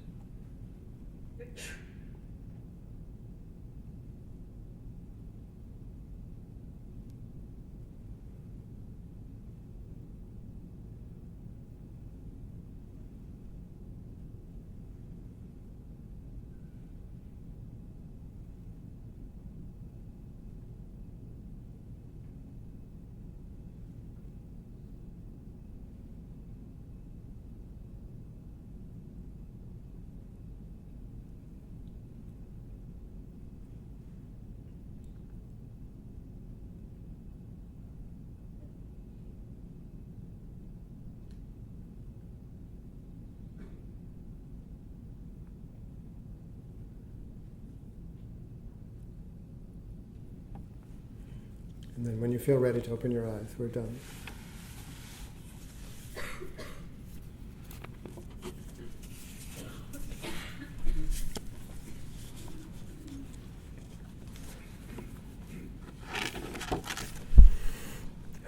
So you're being very patient, a lot of sitting. We have time for some questions. Sometimes the danger of doing the meditation at the end, then it's hard for people to come back to their egos. But if questions have arisen in your mind, it's useful for the group. A question that you're having is one that someone else is also having that they're too shy to ask. So you can ask for other people, if not for yourself.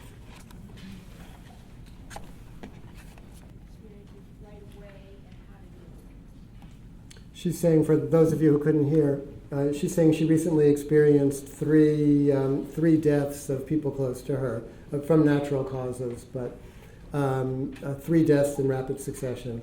And she went to the DSM-4 to look for some help, which is not the right place to look for help.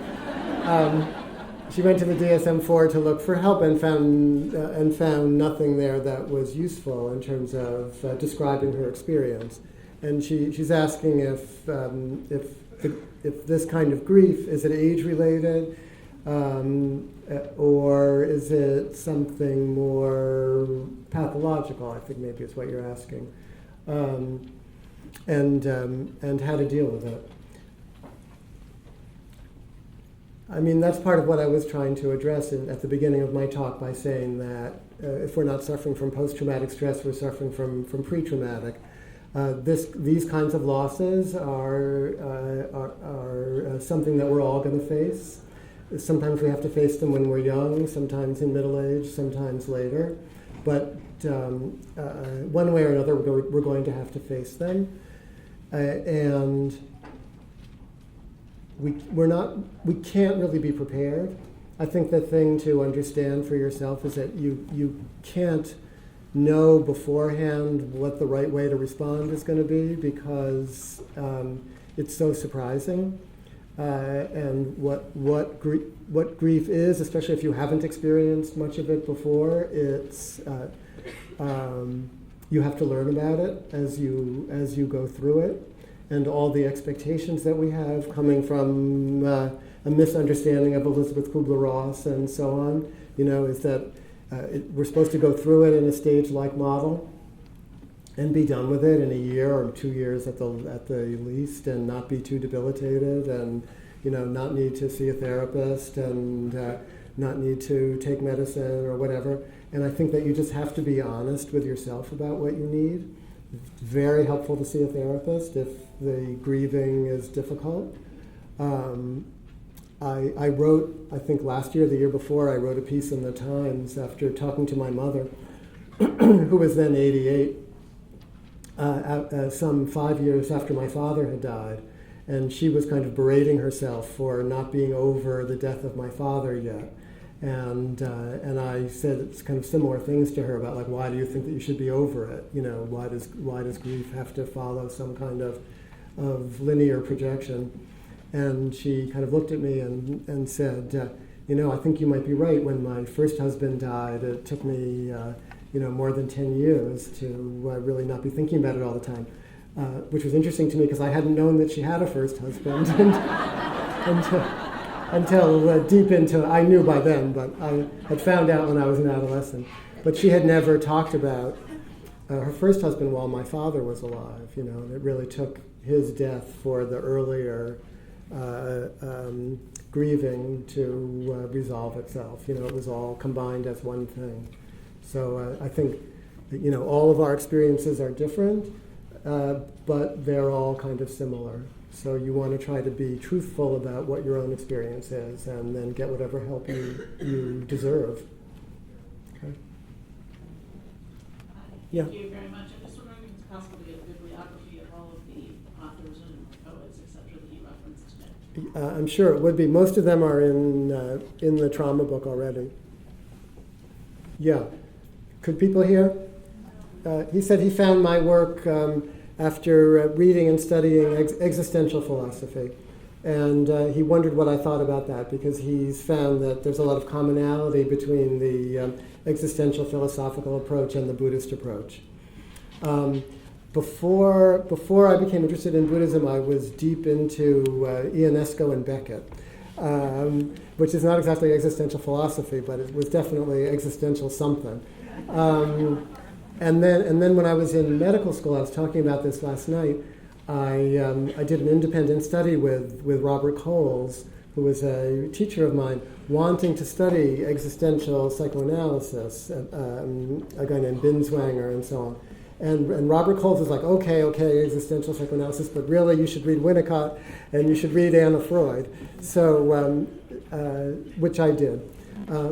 So I'm not very educated in the continental existential philosophy. So what I say is, it's like coming from a layperson, really.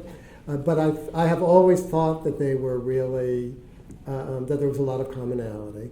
I think that the Buddhist emphasis on the liberating vision of emptiness, which, as I tried to explain, isn't really emptiness the way we think about emptiness, but is really something powerful and loving and, like a vibration at the heart of all of our being that we're mostly dissociated from but can learn to work from. That's such a positive vision, even though Buddhism is decried as being pessimistic, and the Pope, the last Pope, didn't like it for that reason, and so on. But really, it has this optimistic vision at its heart, and I think some of the existentialists, by virtue of their own discriminating intelligence, they can get themselves there, but some of them fall into the void and aren't quite sure what it's made out of, so they can be a little more depressed. There are plenty of Buddhists who are depressed, and then they have to come to a psychiatrist, because I don't think mindfulness or Buddhism is a good enough treatment for depression. I think people have to be careful now in the field at large, the way mindfulness is coming in as almost as a replacement for psychotherapy, and people want to use it for everything. And I don't think it's as powerful as Prozac or as psychoanalysis, psychotherapy, in treating a lot of things. But I think it's a wonderful companion. But I think there's still a role for the psychotherapist. But that's not answering your question, just going off on a tangent. I think it can be, nicely phrased question. I think it can be both helpful and harmful, or it can be helpful or harmful, depending on who's using it for what reason.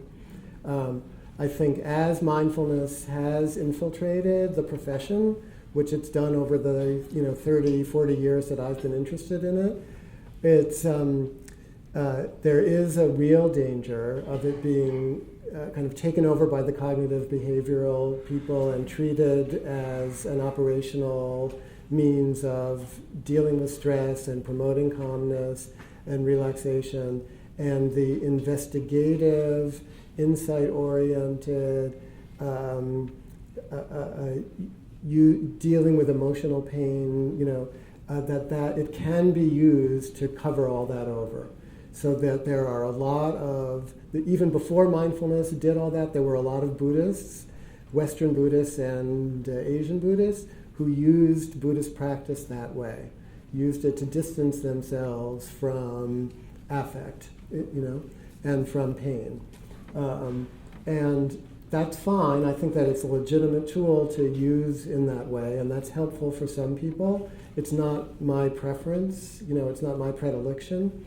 So I think a lot of people who are seduced by mindfulness and find help from it in the relaxing way, if they stay with it, they will find, as Sharon did, that it's bringing up more than I was prepared for, and then they might have to dig a little deeper into the practice. And their teachers, who also may be thinking of using it in one way, may have to change their view of it, because I think it will, if given a chance, it does tend to root around and find whatever is not processed and make you look at it. So I'm, as you could tell from my presentation and from my writing, I'm more of the school that thinks psychotherapy and mindfulness, psychotherapy and Buddhism can complement each other and empower each other and work together, but that a lot of people at various times in their life need both. And that and not one before the other necessarily, but you can go back and forth. And then the point being to become fluent with your own self, as John Cage was trying to say, and to be able to be then of use to others, not making problems, Thank you. Yeah. I had what I thought was a really great question, and then you just answered it. Ah, ask it anyway. So thank you. Oh, okay. You had a question here. Oh, did I rush through? She's asking about the solution for the mother rats coming through. In the first model, the mother rat's in a cage with her babies. He would separate them for different lengths of time, 15 minutes being the tolerable one. He finally got to 180 minutes as like, this is long enough, 3 hours, this is long enough. Everyone thinks the other one's dead. Then when he puts them back together, the mother's panicked, the babies are panicked, and they never quite re-equilibrate. But then, instead, years later, because he made this model, became the model, years later, he thought, maybe there's something here I wasn't looking at. Instead of putting them back together in the same box, he put them in a big maze, like one of these big mazes that they run rat trials in. I don't know what they're trying to do. But it's like, put them in, imagine a big dollhouse or something. So there's a choice of rooms. And so he took them out of one room, put them back, and then the mother had a choice of where to go. So no matter the length of the separation, she would find the babies and then take them. She would poke around for a while, look in different rooms, find a place she was comfortable, herd the babies there, and then proceed to do the gentle warbling, licking, and all of that. So he saw the same behavior even after the 180 minutes. In a new environment, he saw that he had seen after 15 minutes. So suddenly it wasn't the length of time that was the only variable. Putting them back in the same place. It was the environment that helps you process trauma is important. Hence the psychotherapy environment, hence the meditation environment, hence the group therapy environment, other people's hence the Phil Clay, other people's reactions to the veterans coming back, not treating them as other.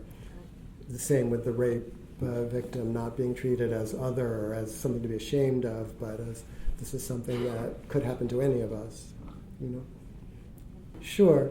Her question is about the difference between the big T traumas, that most of us have a sense of what that is, versus the little t traumas. Is there a definition for the little t traumas? The way psychotherapists these days are talking about those distinctions, the little t traumas have to do with, the other names for them are developmental trauma or relational trauma.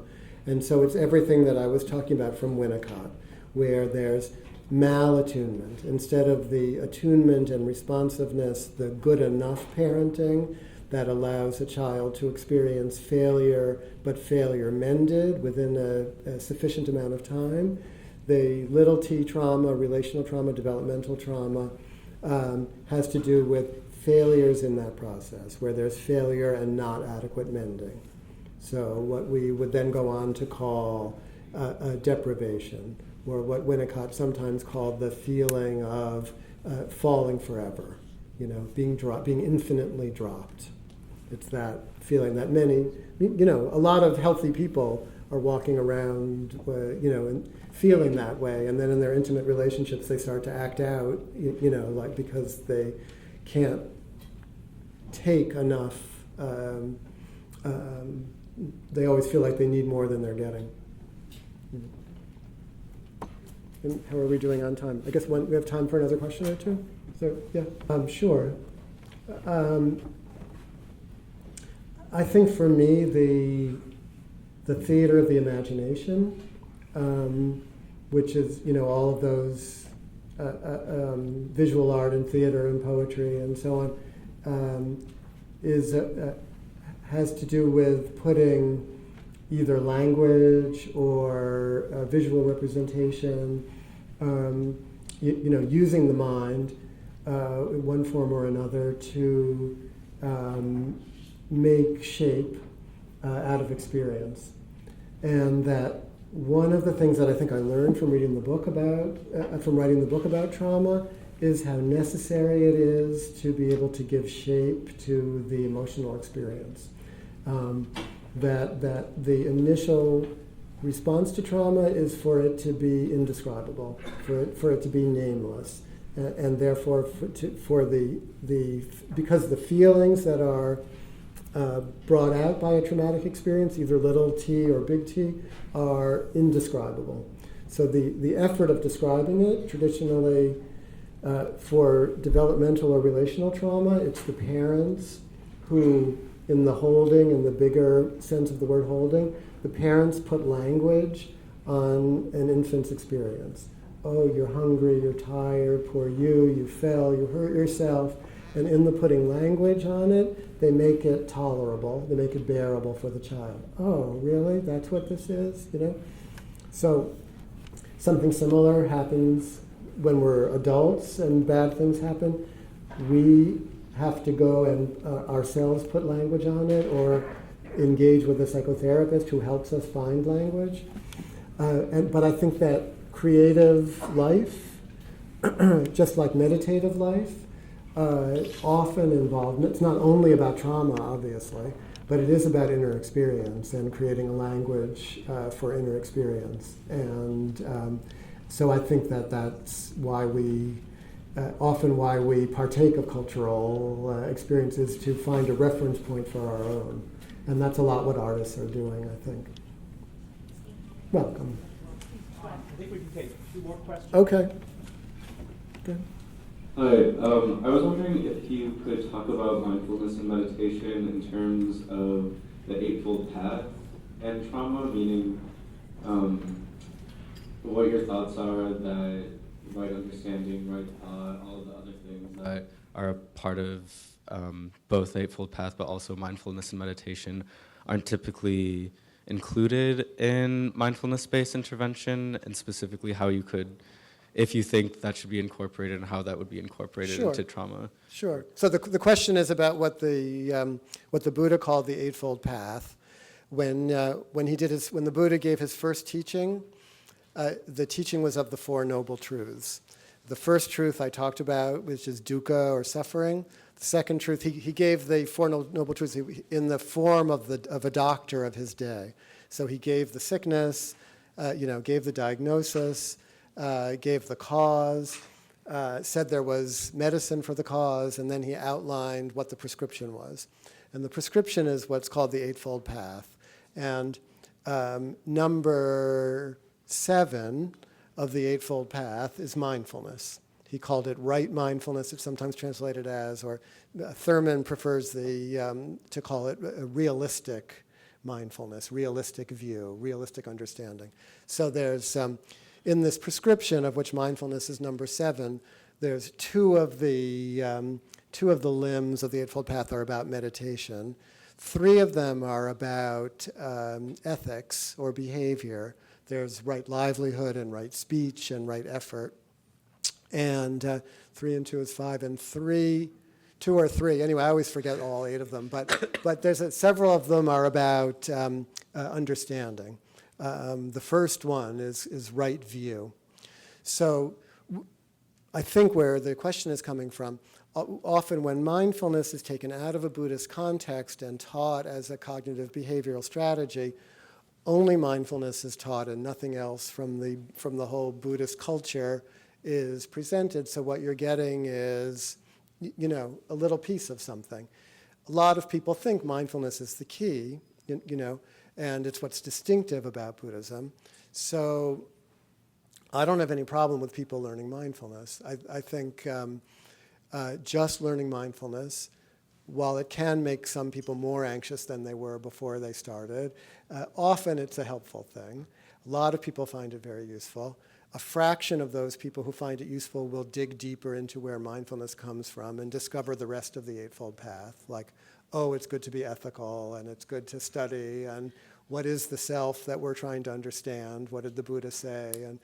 And you could spend a lifetime, as I have, studying Buddhism and never feel like you really are sure that you understand it, and so that's exciting, you know. But I think there's a place for a secular mindfulness study, and I don't think it'll be abused too badly. Okay. A lot of the discourse around trauma focuses on how trauma is experienced and carried forth in the body. Yeah. And I wonder, in your work, coming from a background of Buddhism, psychiatry, and psychoanalysis, how you make sense of the body and talk about the body in your work. Well, the psychoanalysis, I think, for a long time has managed to ignore the body, except for Wilhelm Reich, you know, and we know what happened to him. So I think coming out of the counterculture, really, came this rediscovery of like, oh, the body and the mind are actually connected, and that so much of emotional experience in particular, and pre-verbal experience, so the infant's experience, and then emotional experience, and then traumatic experience, all is lodged either in the body or in the, Winnicott called it the psyche soma, because the body and the mind can't really be two things, because we're one person, you know.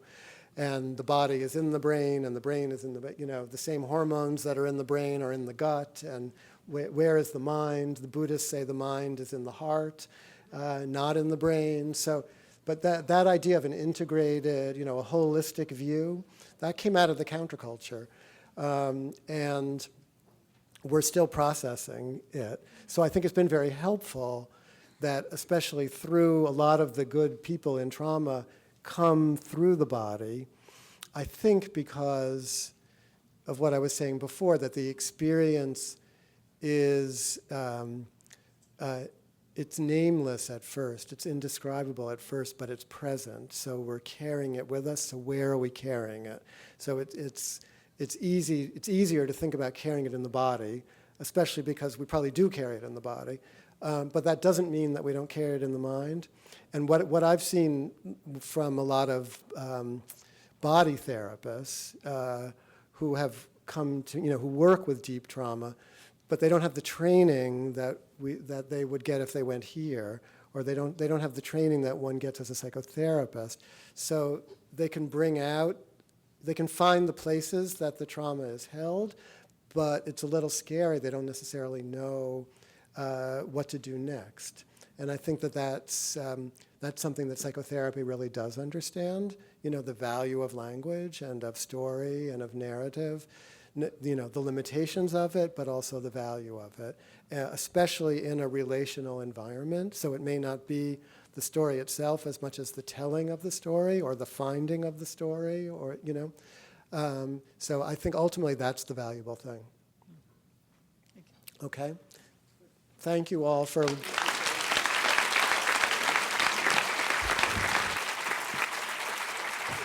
we get out of here? We wanted to offer you, this is it. Oh, Sure. I'll wear it in the gym. Yes, yes. Thank you so much.